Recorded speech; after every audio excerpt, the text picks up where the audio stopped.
Olá, meu nome é Tamires e hoje nós vamos falar sobre Joanesburgo.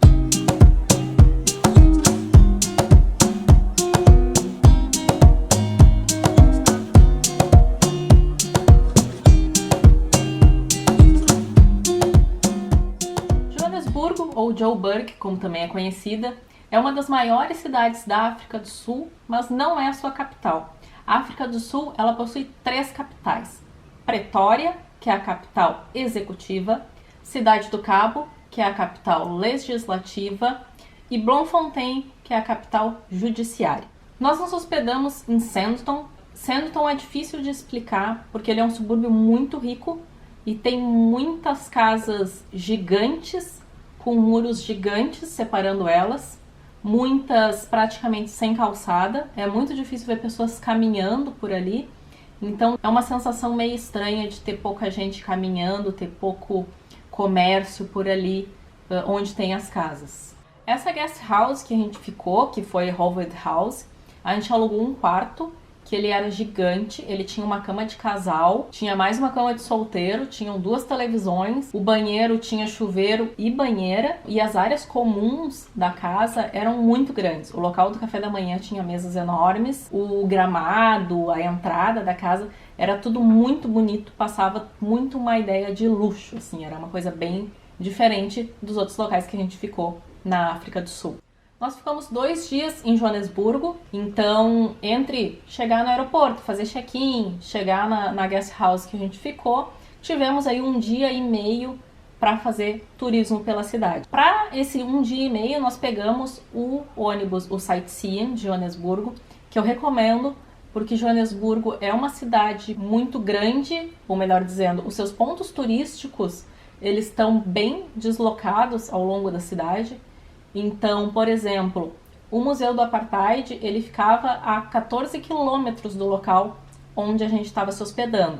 Fazendo os cálculos em relação ao Uber, por exemplo, valia mais a pena pegar o ônibus por esses 2 dias. O Sightseeing, ele tem 2 linhas principais, a linha vermelha e a linha verde. A linha verde, ela faz um trajeto mais curto, iniciando em Rosebank, e as 2 linhas se encontram em Constitution Hill, para daí a linha vermelha fazer, sim, a grande volta que vai até o Apartheid Museum e locais mais afastados. A Green Line, ela passa por alguns locais que diferem muito de outros da cidade, né? A gente tem um ambiente com muitas árvores, muitos ipês roxos que foram trazidos de outros países para a África do Sul, e inclusive no ônibus eles comentam que o ipê roxo, como ele não é uma árvore de lá e ele é uma árvore que precisa de muita água, ele causou um grande problema ali para a cidade, porque o local onde se encontra Joanesburgo é um ambiente mais árido, mais desértico. Então eles não têm o volume de água que precisa para que essas plantas sobrevivam. Mas ainda tem ruas e ruas com corredores de ipês roxos, mas que eles não estão repondo essas árvores a partir do momento que elas começam a morrer.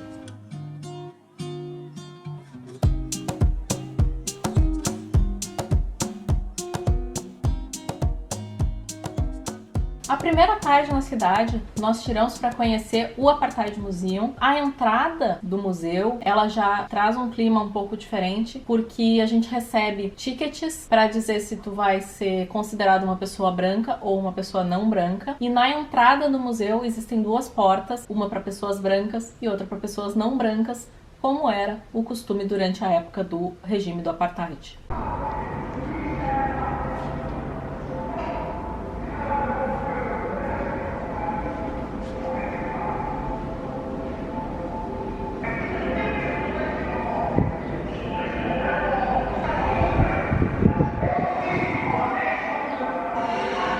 Depois dessa entrada separada, a gente tem um caminho onde tem imagens de pessoas caminhando e de alguns esqueletos com algumas obras para mostrar que por dentro nós somos todos iguais, nós somos todos seres humanos. Dentro do museu não é permitido filmar nem fotografar, mas para tentar dar uma visão geral para vocês, o museu ele começa do início da história da África do Sul até os dias atuais. Para quem conhece a história do Apartheid, ele acaba se tornando um museu um pouquinho cansativo, porque ele é daqueles museus que tu tem muitas informações, tu tem muito áudio, tu tem muito texto, principalmente.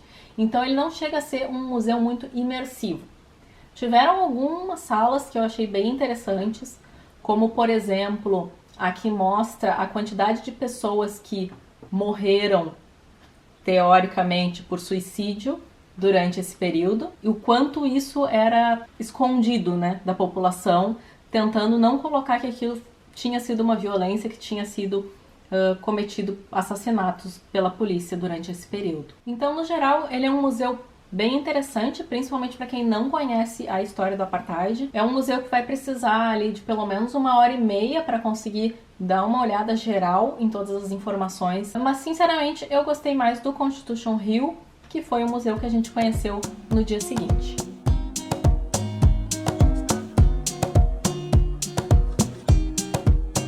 No segundo dia, fomos de novo com o ônibus do Sightseeing.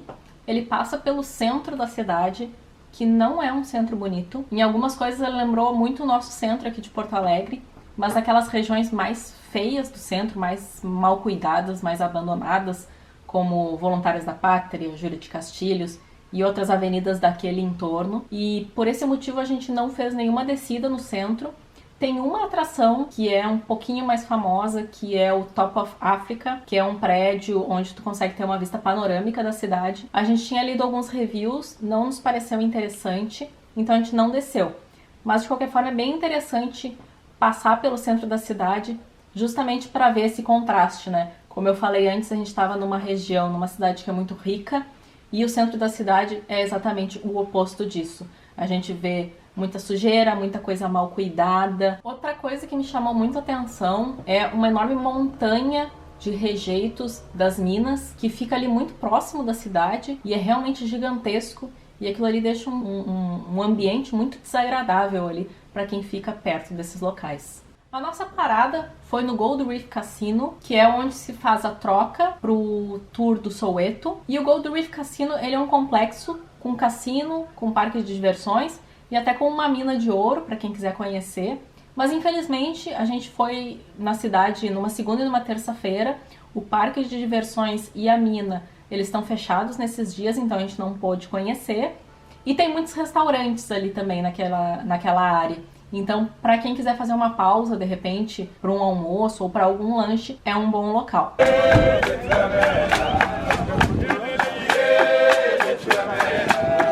O Soweto é uma cidade com, no censo oficial, em torno de 1.700.000 habitantes, mas extraoficialmente se estima quase 3 milhões de habitantes. A cidade, ela ficou mundialmente conhecida durante o regime do Apartheid. Naquela época ainda não era uma cidade, ela era uma região de Joanesburgo, que foi para onde os negros foram exilados durante o regime do Apartheid. Logo depois que a gente entrou, um dos primeiros itens que a gente viu foi um dos estádios da Copa de 2010, que fica ali na região. O Soweto, mesmo dentro dele, ele tem muitos contrastes.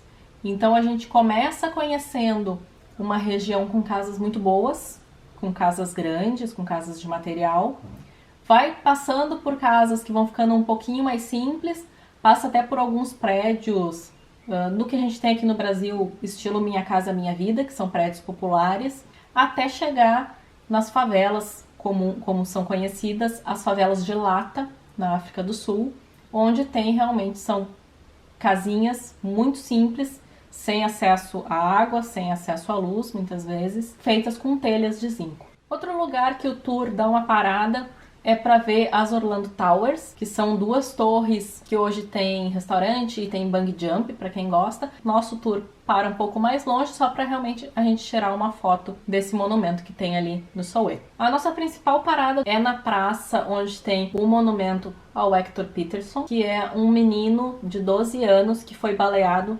durante o levante do Soweto. Ele foi um movimento que era para ser pacífico, de estudantes, mas que foi fortemente repreendido pela polícia e acabou em dezenas de mortes, incluindo aí o Hector Pieterson, que ficou famoso por causa da foto onde mostra ele sendo carregado, já baleado, sem vida. Nessa região Tem então o memorial, tem o museu do Hector Peterson e tem vários ambulantes ali vendendo os souvenirs da África do Sul. É a partir dessa praça também que se inicia a Villa Casa Street, que é a única rua no mundo onde 2 vencedores do Prêmio Nobel moraram, que foi, nesse caso, o Nelson Mandela e o Desmond Tutu. Essa é a rua principal de turismo dentro do Soweto. É uma das coisas que é muito tranquilo de se caminhar para quem é turista, porque tem bastante movimento, tem bastante lojas, tem bastante restaurantes.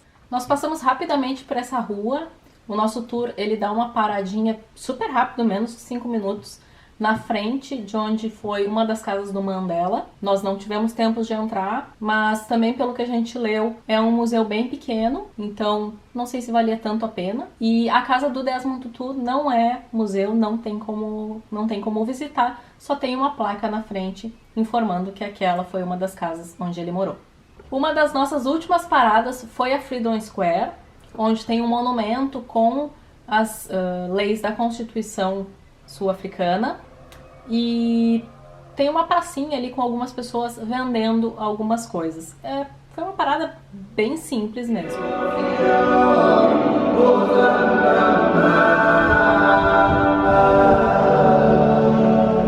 Outra coisa interessante de se ver no Soweto é a rodoviária deles, que é os táxis lá da África do Sul, principalmente de Joanesburgo. Eles não são táxis como a gente vê aqui, eles são minivans. E essas minivans, elas são muitas vezes clandestinas, levam muitas pessoas, às vezes mais do que a capacidade. E ali no Soweto tem uma grande rodoviária dessas combis, porque é a principal forma como as pessoas podem ir do Soweto para o centro de Joanesburgo trabalhar e depois conseguir voltar. De tarde nós fomos no Constitution Hill, que é um complexo onde tem o antigo forte, tem uma antiga prisão da cidade e hoje é o Tribunal Constitucional da África do Sul. Essa prisão teve vários prisioneiros políticos, mas ela teve 2 pessoas muito famosas internacionalmente, que foram o Nelson Mandela e o Mahatma Gandhi, em épocas diferentes. O Gandhi, ele foi preso em 1908 porque ele não portava os documentos que serviam como passe para as pessoas não brancas entrarem na cidade. Isso foi antes do apartheid e naquela época já era obrigatório as pessoas não brancas terem um passe. O Mandela ficou preso 2 vezes nessa prisão. A primeira delas em 1956 e a segunda em 1962. E essa segunda vez foi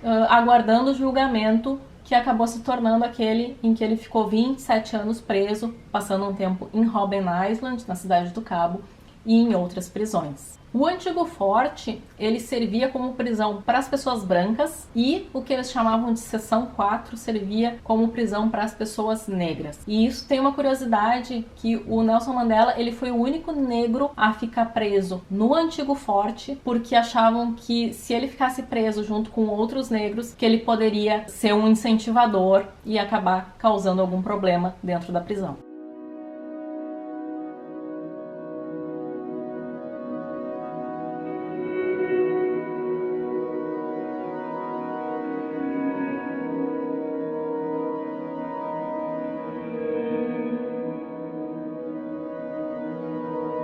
Essa prisão, ela é muito interessante, essa seção 4, porque ela mostra o que as pessoas brancas tinham direito para dormir, por exemplo, o que as pessoas pardas tinham direito e o que as pessoas negras tinham direito. Sempre eram separadas em 3 categorias de pessoas, né? Pessoas brancas, pessoas pardas e pessoas negras.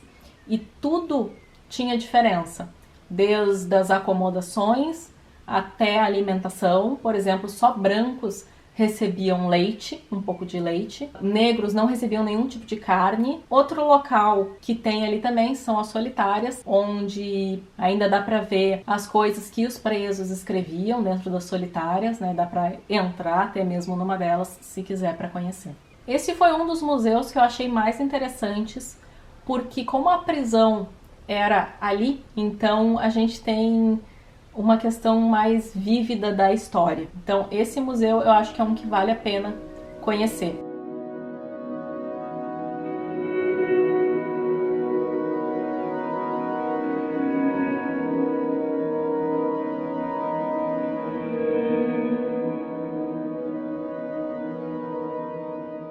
Nós terminamos a tarde na Nelson Mandela Square, que é um shopping, estilo um centro comercial, onde tem uma estátua gigante do Nelson Mandela, que muitas pessoas vão tirar foto. E nessa região tem muitos restaurantes, é um bom local para quem quer terminar o dia, jantar. E o shopping é um shopping comum. Tem uma área dele que nos chamou muita atenção, que era um corredor só com lojas de alta grife, e tinha um hotel também super chique com um lustre assim gigantesco que percorria vários andares desse hotel. Então, depois de passear um pouquinho ali pela Nelson Mandela Square, a gente resolveu jantar no Urban Moyo, que é um restaurante bem famosinho da África do Sul. Ele tem em outros locais, tem na Cidade do Cabo também.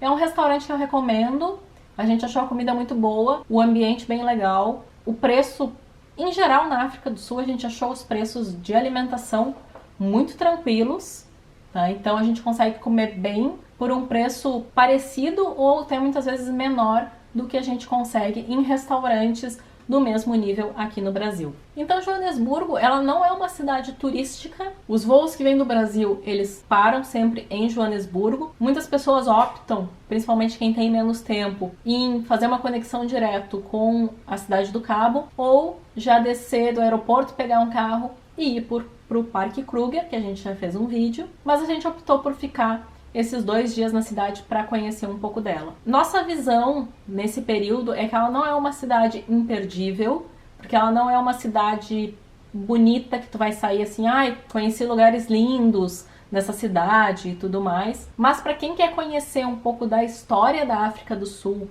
e principalmente para quem quer conhecer esses contrastes e ver isso de forma mais próxima do que a gente viu em outras cidades, como por exemplo na Cidade do Cabo, que tu não vê tanto essa divisão, eu acho que Joanesburgo é uma cidade bem interessante para conhecer, para quem tiver um tempo um pouquinho maior dentro da África do Sul. Então por hoje é isso e até a próxima!